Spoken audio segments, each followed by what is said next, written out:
अस्सलामुअलैकुम। खुश आमदीद हमारे चैनल इंतज़ार हुज्जतुल ज़मा पर। आज हम आपके लिए एक ऐसी सच्ची दास्तान लेकर आए हैं जो आपके ईमान को मज़ीद मजबूत करेगी। ये कहानी है इमाम मूसा काज़िम अलैहिस्सलाम की अज़मत और एक जादूगर के इबरतनाक अंजाम की। तो आखिर क्या हुआ जब हारून रशीद ने इमाम को शर्मिंदा करने की कोशिश की? चलिए जानते हैं। हारून रशीद, जो उस वक्त का खलीफा था, ने एक साजिश की। उसने एक जादूगर को बुलाया ताकि वो इमाम मूसा काज़िम अलैहिस्सलाम के मकाम को कमज़ोर करे और उन्हें शर्मिंदा करे।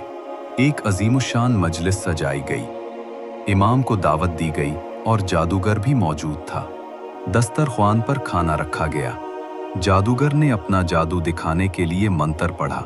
जब खादिम ने रोटी को इमाम के करीब लाने की कोशिश की तो जादू की वजह से रोटी दूर चली गई।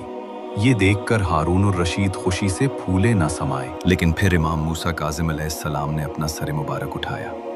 उन्होंने दीवार पर लगी एक शेर की तस्वीर की तरफ देखा और उसे हुक्म दिया, ऐ शेर, इस जादूगर को पकड़कर खा जाओ।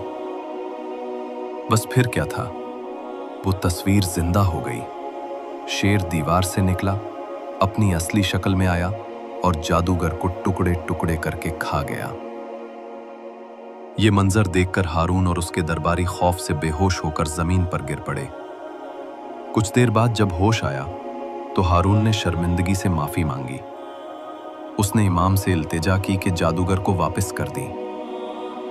इमाम ने फरमाया, अगर मूसा अलैहिस्सलाम का असा जादूगरों के जादू को वापस ला सकता तो मैं भी उसे वापस कर देता। ये वाकया हमें बताता है कि हक हमेशा बातिल पर गालिब आता है।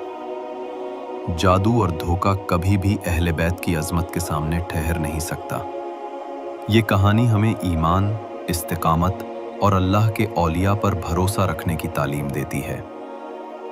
अगर आपको ये कहानी पसंद आई तो इस वीडियो को लाइक करें, अपने दोस्तों और रिश्तेदारों के साथ शेयर करें और हमारे चैनल इंतज़ार हुज्जतुल ज़मान को सब्सक्राइब करना ना भूलें ताकि आपको ऐसी ही दिलचस्प और ईमान अफरोज़ कहानियाँ मिलती रहें।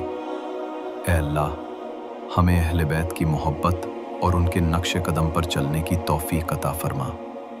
आमीन। मिलते हैं अगली वीडियो में। तब तक के लिए अल्लाह हाफ़िज़।